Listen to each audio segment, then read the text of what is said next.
think you can wake up this morning groggy because that thing ended about midnight. The Mavericks are better than the Suns, or at least they totally have the Suns' number. How about that? Mm-hmm. Can we at least all agree on that? Matchup-wise, the Phoenix Suns do not want to see the Mavericks. That's number one. You're up 20. They pretty much dominated the whole game. Furious rally, okay. We can have a conversation about clutch time minutes and Jason Kidd's management, but that's the most important thing. Number two, Christian Wood. We still doing this come off the bench thing? How long is this going to last? How long are we going to keep Christian Wood off the bench? 25. Ask Ginobili. Lasted 20 years. 25 points, RJ. 8 rebounds. 9 of 15 from the field. 4 of 7 from 3. The thing that jumped out to me was just the length, the wingspan on this dude. Mm-hmm. I think I saw he had a 7'3" wingspan. He is long. He looks so much bigger than Porzingis. And Porzingis is what, 7'3", 7'2"? Yeah. And Christian Wood has 3-point range, hit 4 of them. Awful last night from the free throw line. That was horrible. But many Tolos think that this game was lost because Christian Wood was kept on the bench too long by Jason Kidd. Yeah, I thought he was. I mean, he went out of the game with 6:41 to go. They were up 11, and he re-enters the game with 2:19 left, down 1. I mean, there's your ball game.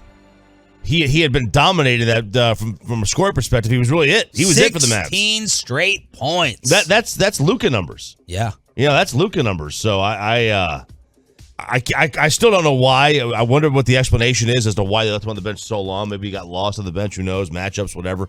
Dude, you go off the floor up 11, then you come back down 1. Man, that sounds like somebody made a mistake. Somebody got lost on the bench there, and that just can't happen. Truckwreck.com text line saying that obviously Damian Lee is Steph's brother-in-law.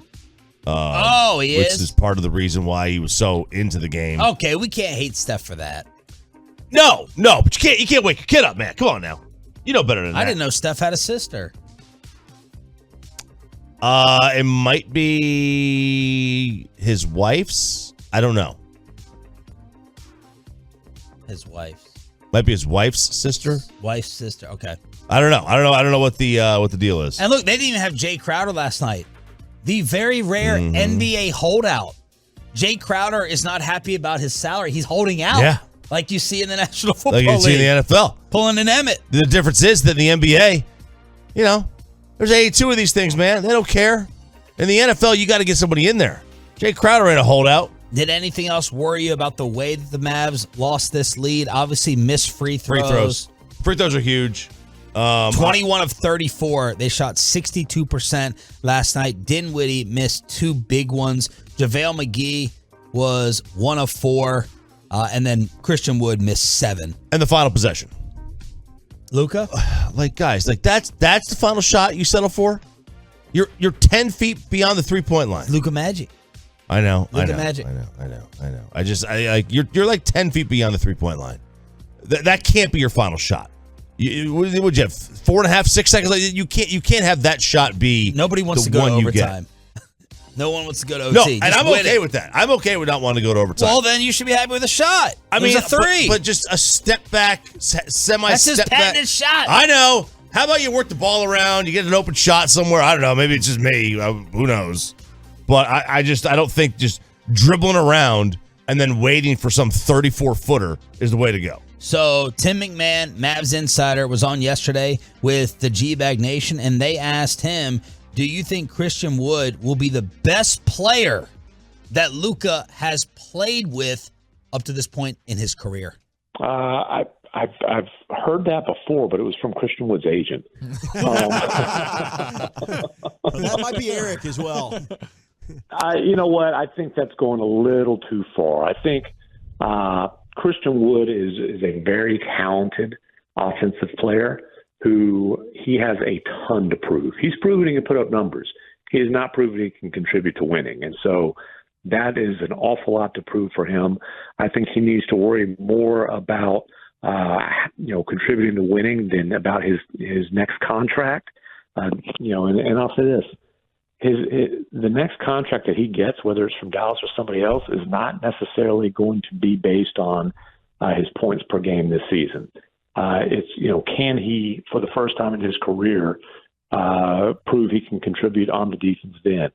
Can he prove that he can not just accept but embrace a role that maybe isn't exactly what he wants? That move made sense for the Mavericks because it cleared out some roster spots, and they were taking a swing on a guy who does have a lot of talent, and they needed scoring. With their second best scorer, leaving, talking about Jalen Brunson, not the same position, but Wood can fill the void of a lot of that scoring. But I think that Christian Wood has Sixth Man of the Year potential, or he has potential to be on the trade block by Christmas, and it's really up to him.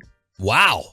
So that whole answer is just reeking of attitude. Now, normally Tim does bring some attitude, but he's talking about Christian Wood's attitude. There's a reason I know Bassett gets mad, doesn't want to hear it. If you have franchise type talent or top 50 NBA talent, you don't play on 7 teams in 7 different years. Right. That's crazy. I know Mike can take you through the education of it, but look, he had his incident in Houston. People think he's either bad or lazy defensively, but last night, woo, what a start. And do you keep him coming off the bench? I love the boldness from Jason Kidd. There's certain teams and organizations where the players control things. Right? It doesn't feel like Todd Bowles has any control right now in Tampa Bay. It doesn't feel like it whatsoever. And Jason Kidd is like, I don't care that it's your contract year. I don't care if you would get mad and use this against us in negotiating. This fits our team best. I want to test you and see if you're going to embrace this role. And that's what McMahon alluded to. And G-Bag asked him, how long does this last? Is Christian Wood, who scored 25 last night, he going to come off the bench all season long? I would be very surprised if he's in the starting lineup on a consistent basis. I think it's been made very clear that this coaching staff sees him as a bench scorer, as a big man coming off the bench, that 6-man role. I think that was pretty clear when, one, they recruited JaVale McGee in free agency with the promise that he would be the starter. That was agreed upon before he agreed to come to Dallas. That was part of the recruiting pitch. 2, look, when JaVale missed a preseason game, Christian Wood, he didn't slide into the starting lineup. It was Dwight Powell. I think that there's a lot of hesitation about having Wood as their defensive anchor of that starting group. So, it's not going to happen. I've joked that the Mavs practice jerseys, the starters wear white, the bench players wear blue. And, there's mix and match and as a scrimmage and stuff, but I have not seen the white side of Christian Wood's practice jersey. I'm not sure it exists. He might have gotten the only one that has 2 sides of blue. So there you go. Tim McMahon saying this probably isn't going to change. I don't know that it necessarily needs to. I mean, Perfect example, real quick. The Lakers are too afraid. The best thing for them is to have Russell Westbrook come off the bench. It's just the best thing. They can't make it happen. In fact, Westbrook blamed them experimenting with that in the preseason for him tweaking his hamstring the other night. He's like, I have no doubt that it played a role because of the way they usually warm up pre-game. They had me come off the bench in the preseason, and that's why I tweaked my hamstring. The Lakers can't get Russell Westbrook to come off the bench, and J. Kidd is doing it here. I would. I might not change it at all. Because first of all, does it really matter if he's going to get 30 minutes and he'll be on the floor at the end of the game, which he wasn't last night necessarily. He was at the very end, but there was 4 minutes of the fourth where he wasn't. Yeah.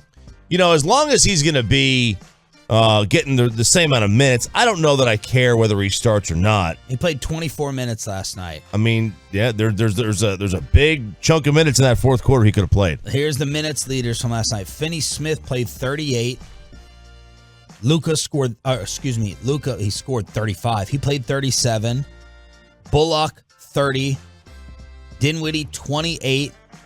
Maxey, 26. Hardaway, 25. Hey, RJ, he's way down the list in terms of guys who got the majority of minutes in this one. Then maybe they're trying to ease him in, whatever. They know better than we do. But I'd keep. I mean, look, Ginobili came off the bench for years. He was fine. Lou Williams has come off the bench all the time. He's fine. Now, Lou Williams is not the second best player on a team, but you can make a case Ginobili was the second most important player on the Spurs. You can make the case. You can make the case.